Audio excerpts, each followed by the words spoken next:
My name is Dave Erb from Dave's Ultimate Automotive in Austin, Texas, and we're talking about checking your belts. Today's cars, for the most part, have what they call a serpentine belt, which looks like this. The reason they call it a serpentine belt is it actually serpentines back and forth over pulleys. It just doesn't go around the pulleys, it goes back and forth around in between idlers and pulleys.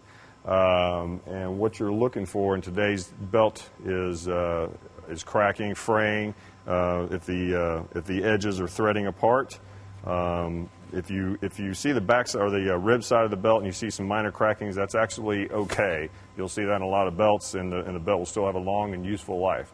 If you see a lot of cracking or chunks missing from the belt, or the edges coming apart like that, that is the time that the belt does need to be changed.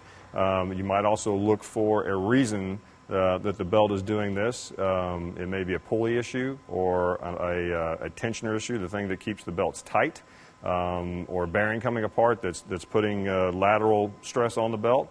So you don't want to just replace the belt and go on down the road, because you can ruin another belt and have a problem in the very near future. So you want to go ahead and check all those things, make sure they're running true and lined up to each other. Belt noises like squeals and squeaks might indicate that there's a problem with the pulley system as well. But once again, as far as the belts and age are concerned, the older belt you get, the more it'll start looking like this with a lot more deeper cracks in it. I would say that anywhere from 40 to 60,000 miles is about the useful life for one of these type of belts. After that, really the rubber becomes aged and stressed, and it'd be a good time to change it.